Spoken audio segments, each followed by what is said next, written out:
meza nyingi, lakini hii ndio meza ambayo Bwana amechagua itumike kwa ajili ya kazi ya ibada. Na baadaye Mungu anasema mafuta hayo hayo watatiwa Haruni na wanawe na kutakaswa, na watamtumikia Mungu katika kazi ya ukuhani. Kwa maana yake tunaona Haruni na wanawe wanapakwa mafuta ili waweze kumtumikia Mungu katika kazi ya ukuhani.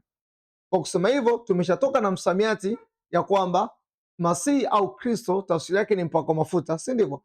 Kwa maana yake Haruni na wanawe kama wamepakwa mafuta, maana yake Haruni na wanawe tunaweza tukawaita Kristo au Masihi wa Bwana.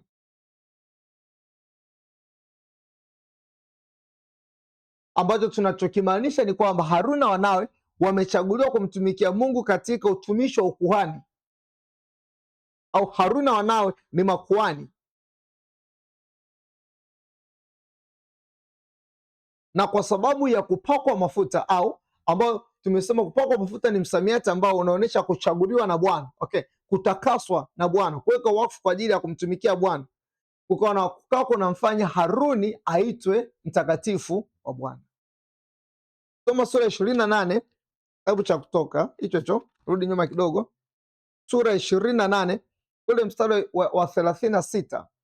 Sura ya 28 mstari wa 36, maandiko yanasema hivi, Kutoka 28:36, nasema hivi, nawe fanya bamba la dhahabu safi na kuchora juu yake mfano wa machoro ya muhuri mtakatifu wa Bwana. Mtakatifu wa Bwana. So manake the reason kwa nini Haruni anaitwa mtakatifu wa Bwana ni kama kusema ametakaswa na Bwana, aliyetakaswa na Bwana, ni kwa sababu amechaguliwa kwa kazi maalum, kwa kazi ya ukuhani, ambapo kazi ya ukuhani ilikuwa ni kazi ya Haruni kuwawakilisha taifa la Israeli mbele za Mungu, ni kazi ya uwakilishi. Okay. Kwa maana kwa tafsiri nyingine ni kwamba kwa niaba ya taifa zima la Israeli, Haruni amechaguliwa kuwa ni mwakilishi wa taifa la Israeli mbele za Bwana. Kwa maana yake majukumu yote ya kikuhani ambayo ilikuwa inabidi yafanywe na taifa zima, okay, Mungu amearimiti majukumu ya kikuhani yafanywe na familia ya Haruni. Kwa maana yake kila wakati ambapo Haruni anaonekana mbele za Mungu, anaonekana kama mwakilishi analiwakilisha taifa zima, na hiyo ilikuwa ni wema wa Mungu, kulingana kwamba utakatifu wa Mungu, kila unapoiona dhambi unaihukumu. Au together. So manake ilikuwa ni tendo la rehema la Mungu la kutaka kuhusiana na wanadamu kwa njia ya mediator, kwa njia ya mpatanishi. Au together. Tuko moja mpaka hapo. Okay, badala ya taifa zima kupeleka damu mahali ambako Mungu anapatikanika, ambako ingeleta hukumu juu ya hukumu, hukumu juu ya hukumu, maana utakatifu wa Mungu ukikutana na dhambi ilikuwa utakatifu wa Mungu una hukumu dhambi. Utakatifu wa Mungu ukikutana na dhambi, dhambi inahukumiwa. Okay. So maana yake Haruni kwa niaba ya taifa anapeleka damu kwa ajili ya kufanya upatanisho wa taifa zima. Neno damu bado ni msamiati. Kwa niaba ya taifa, Haruni anaenda na uhai wa mnyama mahali patakatifu kwa ajili ya kufanya upatanisho wa taifa zima.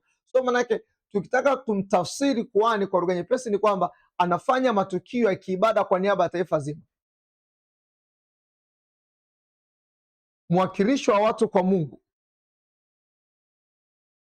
Kwa maana yake kwa namna hiyo, kwa sababu amechaguliwa kwa ajili ya jukumu hilo la kuwa kama mpatanishi kivuli kati ya watu na Mungu, akawa anaitwa mtakatifu wa Bwana, au tunaweza tukamwita Masihi wa Bwana.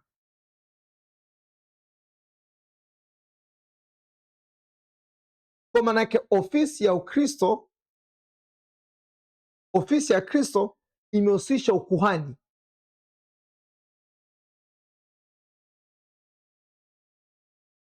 Then kundi la pili la watu ambao walikuwa wanatiwa mafuta ni wafalme. Kundi la kwanza tumeona makuhani walikuwa wanatiwa mafuta. Kundi la pili tunaona wafalme.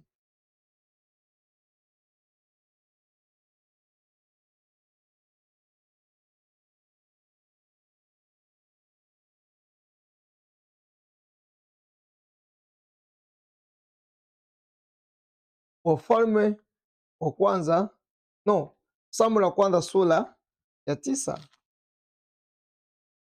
Samueli wa kwanza sura ya 9, nitaanza kusoma ule mstari wa 26. Samueli wa kwanza sura ya 9 mstari wa 26 anasema hivi: nao wakaamka alfajiri, kisha ikawa kulipopambazuka, Samueli akamwita Sauli darini akisema, inuka nikupeleke kwenu. Basi Sauli akainuka, nao wakatoka wote wawili, yeye na Samueli. Hata walipokuwa wakishuka mwishoni mwa mji, Samueli akamwambia Sauli, mwambie mtumishi atangulie.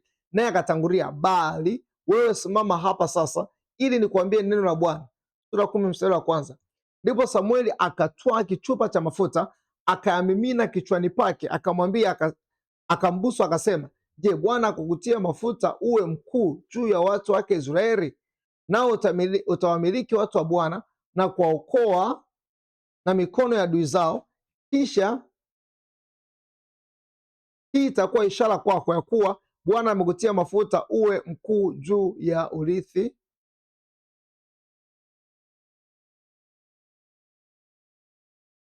Kwa maana yake tunaona Sauli anatiwa mafuta kuwa mfalme wa kwanza katika Israeli, na tumeshaona akti ya kutiwa mafuta katika vitabu vya nyuma ilikuwa ni akti ya kumtambua yeye ambaye Bwana amemchagua kwa jukumu maalum. Kwa maana yake wakati huu Sauli anachaguliwa kuwa mfalme katika Israeli, na kwa sababu hiyo akawa anatambuliwa kama masihi wa Bwana. Na kwa kawaida msamiati masihi umetumika zaidi kuwaita wafalme masihi, ukikompea na neno ambavyo umetumika kuwaita makuhani. So maana yake tunavyoenda kusoma maandiko, Daudi mara kwa mara akawa anazungumza kwamba hataki kunyosha mkono wake kumdhuru masihi wa Bwana, masihi wa Bwana.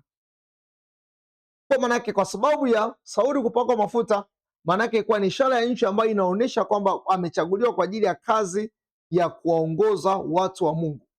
Baadaye Samueli sura ya 16 tunaona Daudi anapakwa mafuta kuwa mfalme wa pili wa Israeli. Tunapoenda kwenye Samueli wa pili, tunaona also Daudi anapakwa mafuta kuwa mfalme wa Yuda, baadaye anapakwa mafuta kuwa mfalme wa Israeli. So maanake kote ilikuwa ni ishara ya nje ya kwamba huyu Bwana amemchagua afanye majukumu ya kifalme, awe kiongozi wa watu wa Mungu, awaongoze watu kwa niaba ya Mungu, awasimamie watu kama mtumishi wa Bwana, awape watu maelekezo ya kile ambacho Bwana anataka wakifanye kama taifa.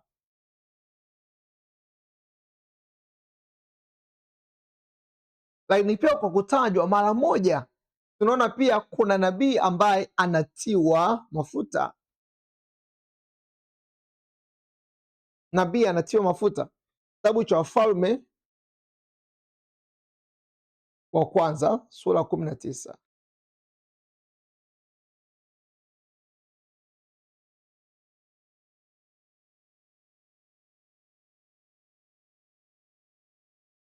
Wafalme wa kwanza sura 19.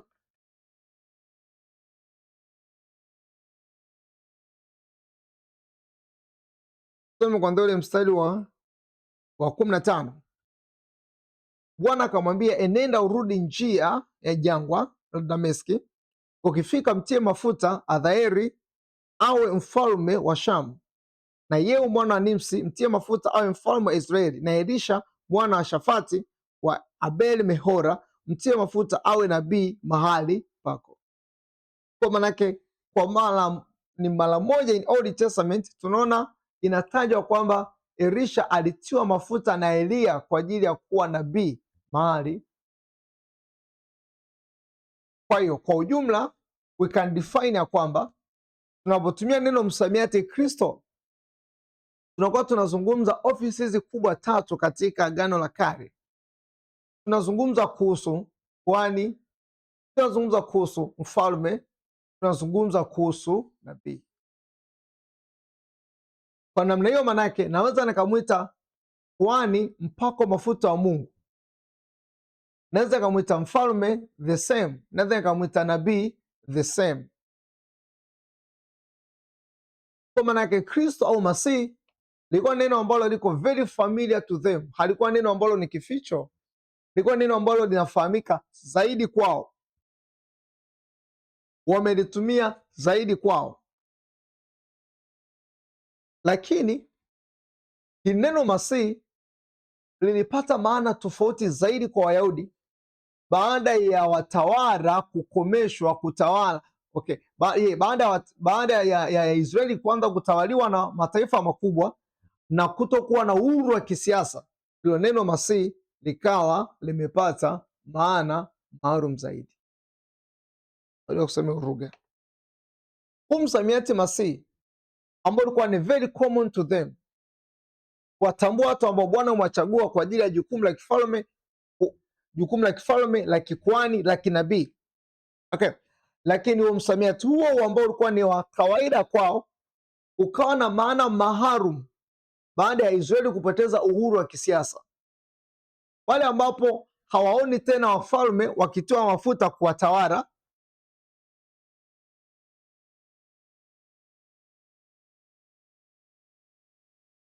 kama ambavyo Mungu alikuwa amezungumza ya kwamba wafalme wakitokea katika ukoo wa Daudi. Kwa maana yake neno Masihi likaanza kupata maana ya pekee zaidi kwao, likawa linaonekana neno ambalo linatumika kumsubiria mfalme mwingine ambaye Bwana atamleta, ambaye atakomesha ukatili wa mataifa ya kigeni na kuifanya Israeli kuwa taifa tukufu tena katika uso wa nchi.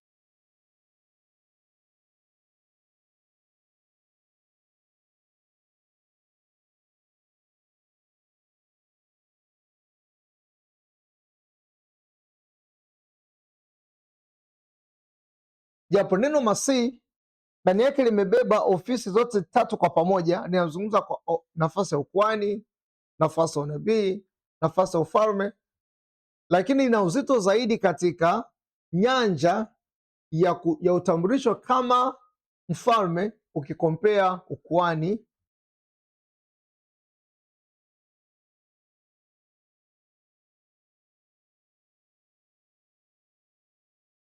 nadio kuongea kauli. Neno Masihi au kutiwa mafuta au mpako mafuta lilikuwa na matumizi ya kawaida kwao, kwa sababu yote ambaye Bwana amemchagua katika hizo nafasi kubwa tatu ambazo nimezisema walikuwa wanamtambua kama Masihi wa Mungu. Lakini baada ya wao kutawaliwa na mataifa ya kibepari, wakawa wanakosa uhuru wa kisiasa, hawana tena wafalme, badala yake wanatumiwa magavana, watu ambao wanawatawala kutokea mbali. Okay?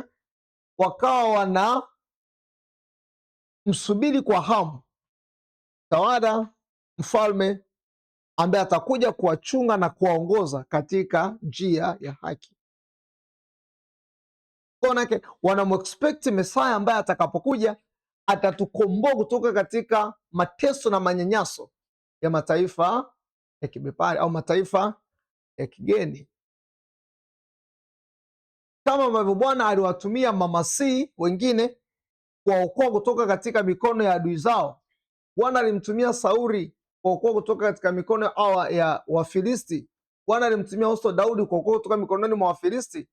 So manake walikuwa wanaona kabisa kwamba wale ambao Bwana mwachagua katika ofisi ya kuwa kama wafalme walikuwa ni kama watetezi, walikuwa ni kama waamuzi na wakombozi na wachungaji wa watu wa Mungu. Kwa hiyo manake katika usomaji wa maandiko kama ambavyo tumesoma siku za nyuma, wakawa wakizungumza kwa habari ya ukombozi ambao utakuja, walikuwa waachi kumzungumzia Masihi ambaye atakuja kuaccomplish huo ukombozi ambao bado hujaonekana kwao. Konya mpaka hapo. Kwa maanake hili neno ambalo lilikuwa ni very common, likitumika kuelezea makuhani, likitumika kuelezea wafalme, likitumika kuelezea manabii, baada ya Israeli kupoteza uhuru wa kisiasa, likawa ni neno ambalo limepata maana kubwa kumwelezea Masihi, mpakwa mafuta ajaye au atakaye kuja. Okay, tuangalie mifano michache ambayo inamtambulisha mfalme ajaye, Masihi ajaye, kwa namna ambayo anafiti katika offices zote kubwa tatu. Nitumie kitabu cha Zaburi kwanza.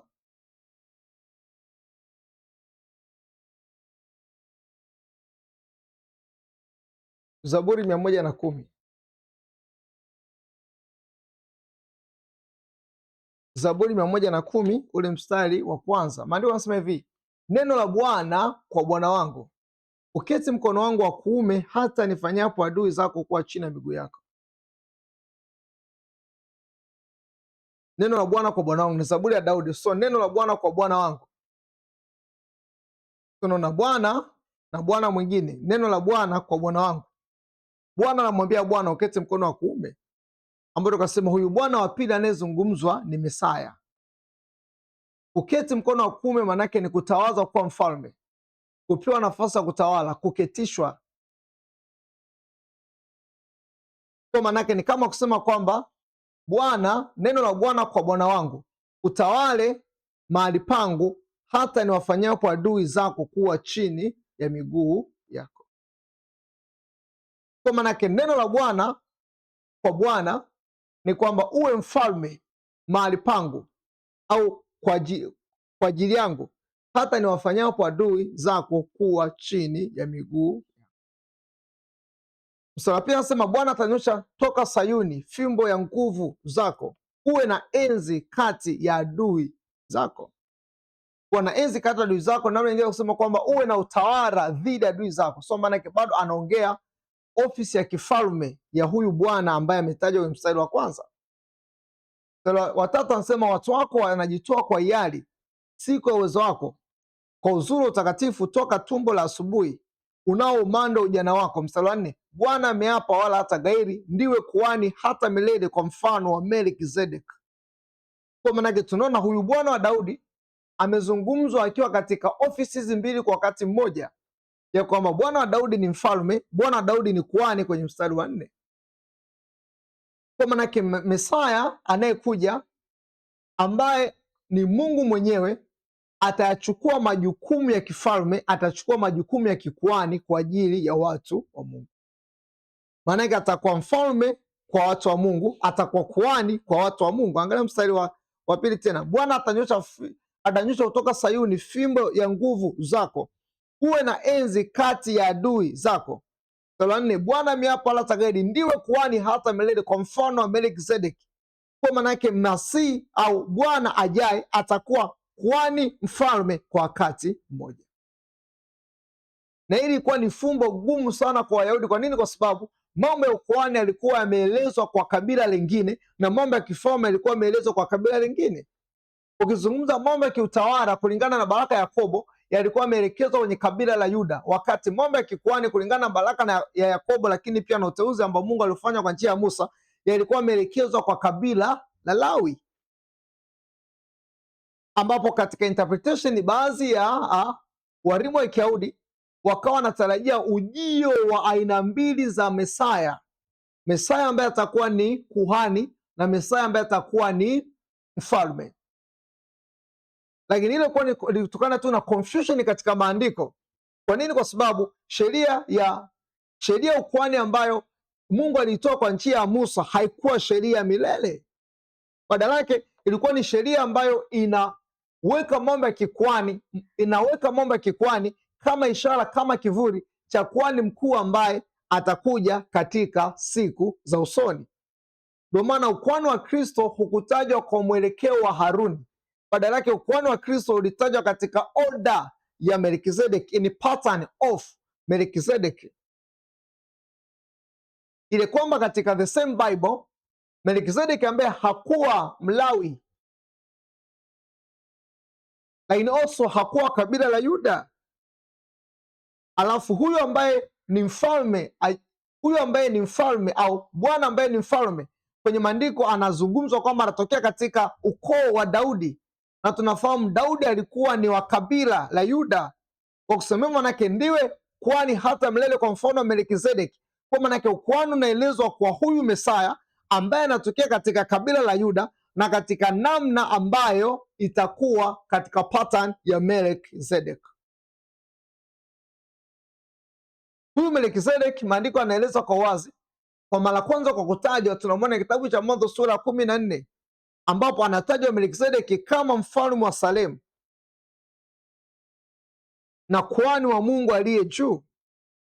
Maandiko yanamtaja bila kumtaja baba yake, mama yake. Maandiko yanamtaja bila kutaja watoto wake. So manake ametajwa kama vile hana mwanzo hana mwisho, japokuwa haina maana kwamba alikuwa hana mwanzo hana mwisho, namna ambayo maandiko amempresenti, kwa sababu ukuhani wa Kristo ni ukuhani ambao unadumu, ni ukuhani wa milele.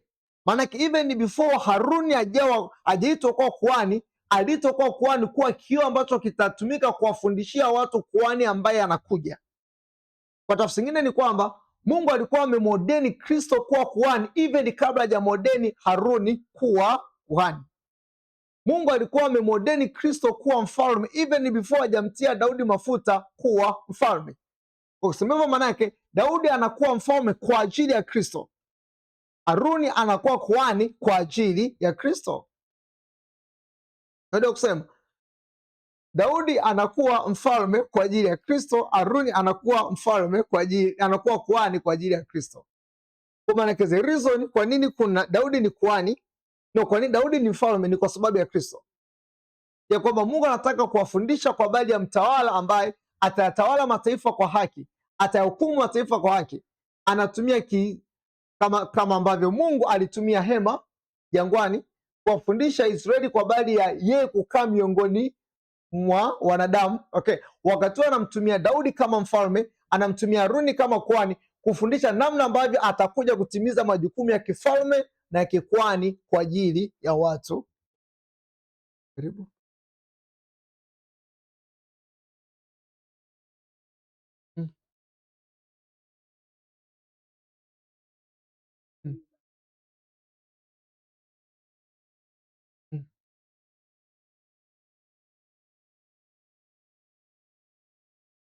Kuna mistari, kuna portion. Mwanzo sura 14.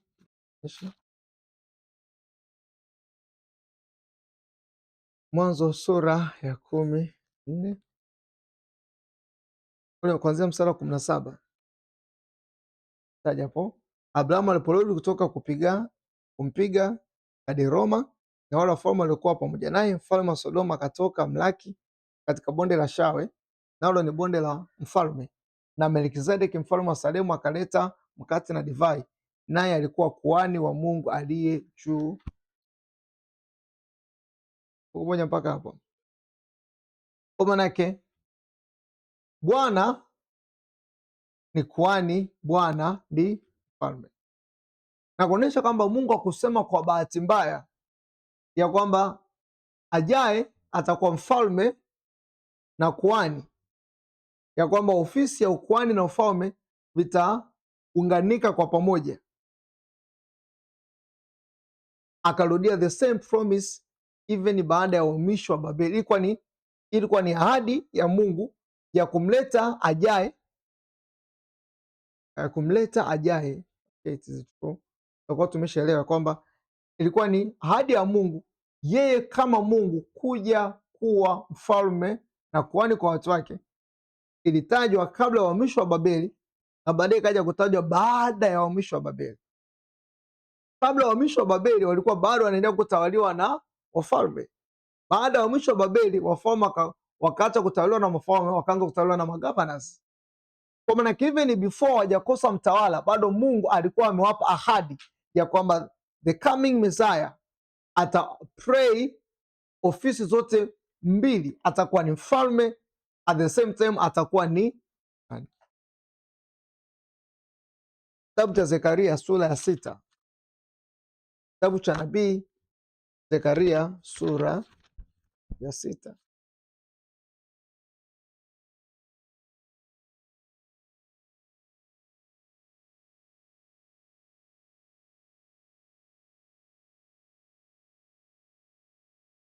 Kitabu cha Zekaria sura ya 6.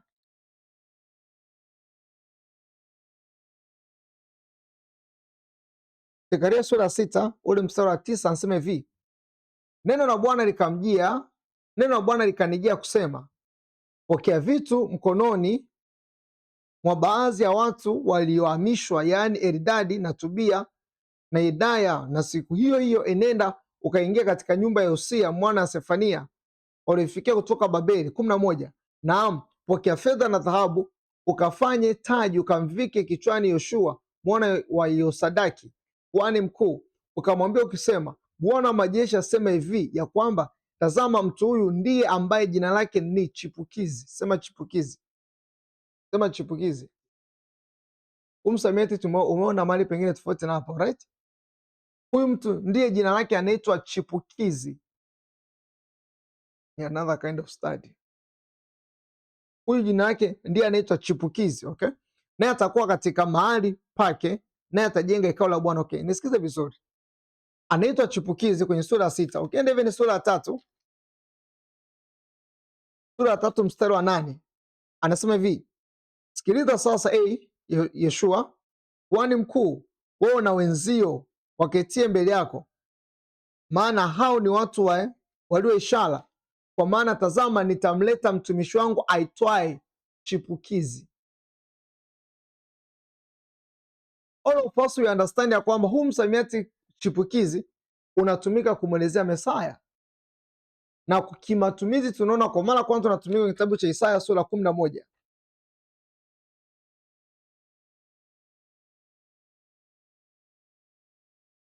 Isaya sura 11, maandiko yanasema, basi litatokea chipukizi katika shina la Yese, na tao litakalotoka katika mizizi yake litazaa matunda, na roho ya Bwana atakuwa juu yake, na roho ya hekima na ufahamu, roho ya shauri na uweza, roho ya maarifa na kumcha Mungu. Manake nabii Zekaria anavyotumia msamiati chipukizi ni kwa sababu also Isaya alitumia msamiati chipukizi kumwelezea mzao wa Daudi, chipukizi katika shina la Yese. Pia Yeremia anautumia the same.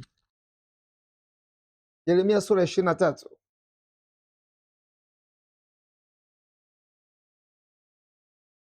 Yeremia sura ya 23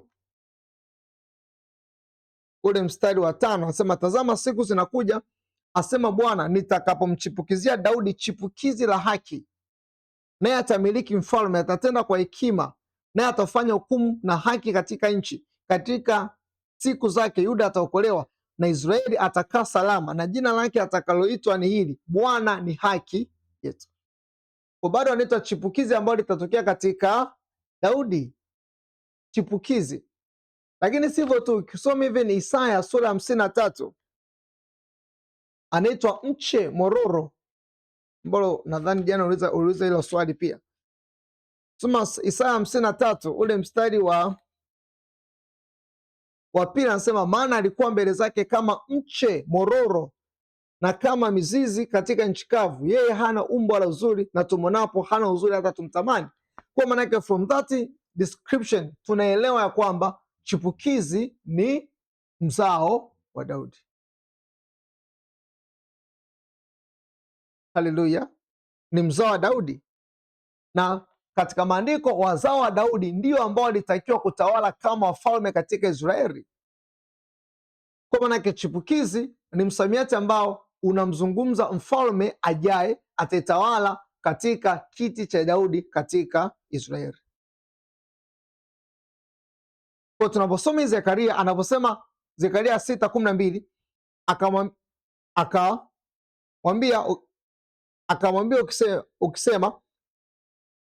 akamwambia ukisema, Bwana majeshi asema hivi ya kwamba tazama, mtu huyu ndiye aitwaye chipukizi. Nataka tafsiri, huyu mtu ndiye aitwaye chipukizi la Daudi, shina, chipukizi katika shina la Yese, ambayo tumesema tafsiri nyepesi manake ni mfalme. Ni kama kusema tazama, huyu ndiye jina lake ni chipukizi, au ni mfalme ajaye kutoka katika ukoo wa Daudi. Anasema naye atakuwa katika mahali pake, naye atajenga hekalu la Bwana. Very powerful. Ukiona tu ujenzi wa hekalu la Mungu, bila shaka unakumbuka nani wa kwanza kuwa na wazo la kujenga nyumba ya Mungu kwenye Biblia? Suleiman alijenga, lakini wazo lilianza kwa nani? Daudi, si ndivyo? Si ndivyo? Kwa ujenzi wa nyumba ya Mungu ilikuwa ni project ambayo Daudi alimwachia nani? Suleiman. So manake even kuijenga hekalu la Mungu ilikuwa inahusianishwa na uzao wa Daudi. Kwa kama utakosa kuelewa kwenye msamiati chipukizi, bado anakaza kuonyesha kwamba huyu ndio ule uzao wa Daudi ambaye hata atakapokuja atalijenga hekalu la Bwana.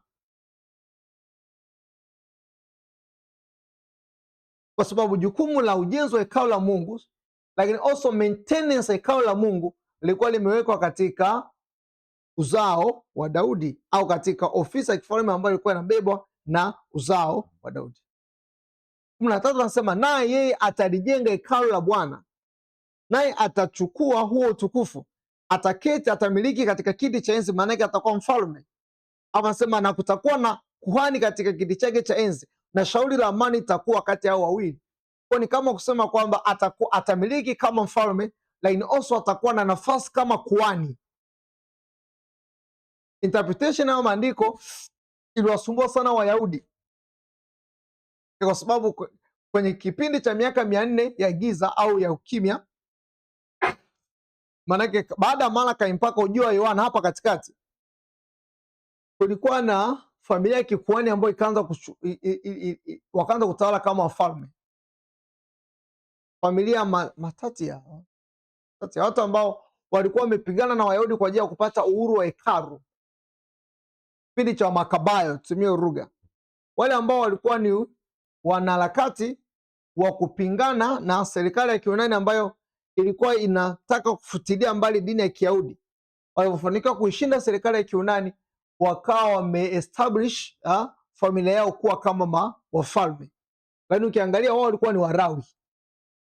Na hiyo swala kwa mara kwanza ilikuwa limechukua kama swala kawaida, lakini baadaye ikaanza kuleta mgogoro mkubwa, ambapo ikapelekea hao, kwa sababu ya kiu yao kutaka kutawala, wakatumia kitabu hiki cha Zekaria sura 6 kwamba even Mungu alizungumza kwamba makwani pia atakuwa ni wafalme.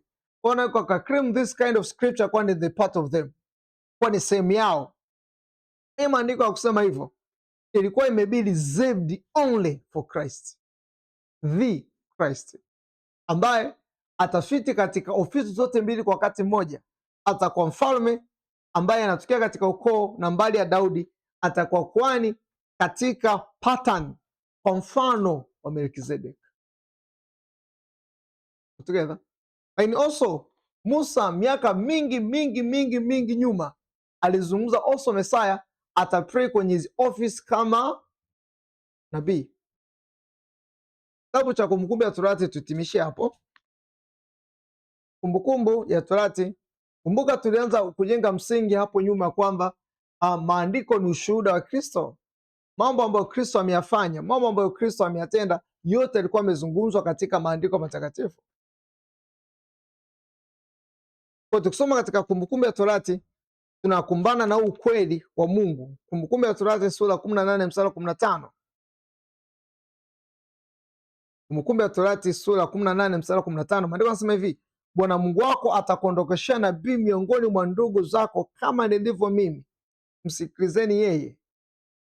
Sura 18 anasema mimi nitaondokeshea nabii miongoni mwa ndugu zako mfano wako wewe, nami nitatia maneno yangu kinywani mwake, naye atawaambia yote nitakayo waamuru. Okay, kwa maana yake ofisi ya kinabii iliongelewa kwa ajili ya the coming Messiah. Ofisi ya kikuhani iliongelewa kwa ajili ya the coming Messiah, lakini also ofisi ya kifalme iliongelewa kwa ajili ya coming Messiah. Kwa maana yake by conclusion ama by simple interpretation ni kwamba Yesu Kristo ni nabii kama Musa. Yesu ni mfalme atokee katika mbari na uzao wa Daudi. Yesu ni kuhani hata milele kwa mfano wa Melkizedek.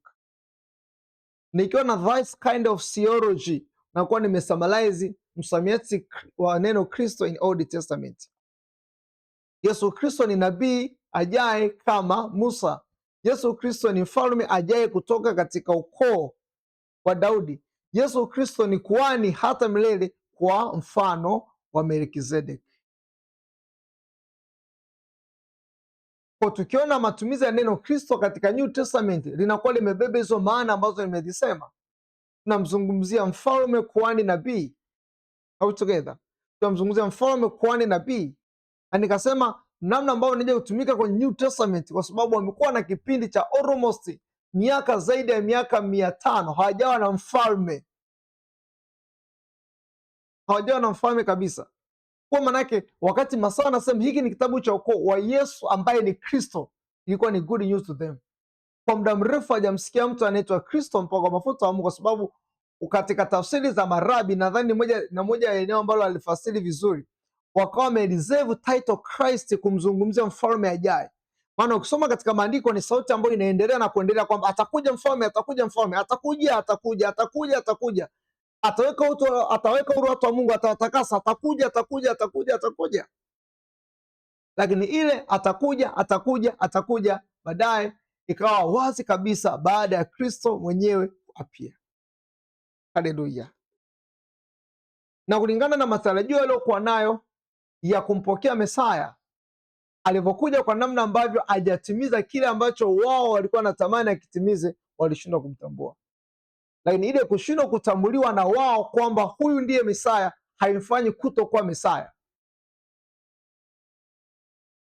na wao kuto kumtambua kwamba ndiye Mesaya inatimiza ukweli ambao ni ukweli mchungu, lakini ndivyo ambavyo manabii walisema, atakataliwa na watu.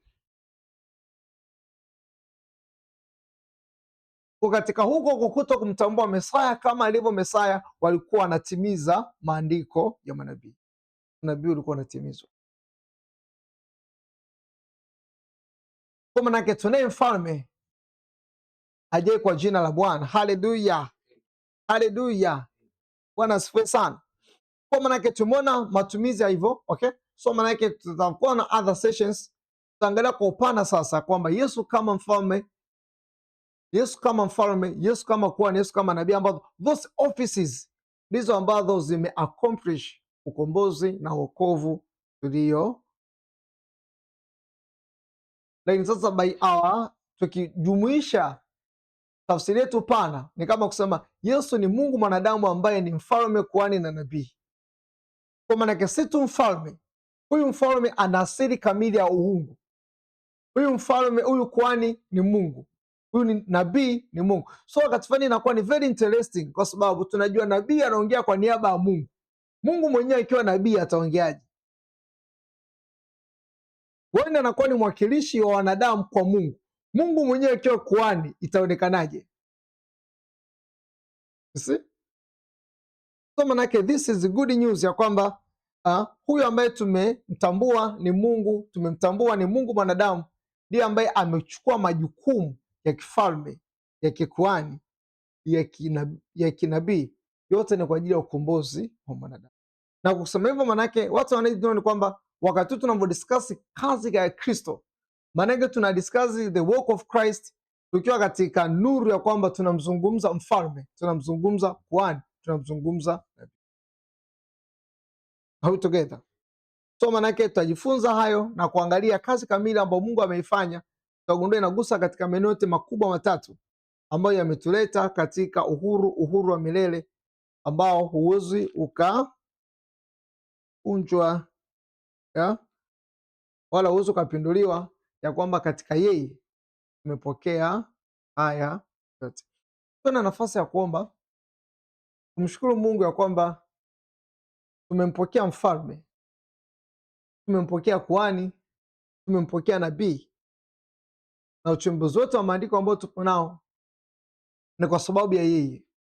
Tunakusanyika kwa ajili ya ibada, it is all because of him. Hallelujah. Let us pray. Rasoko osafapa toni mahdia mezo mante krozita rodiso va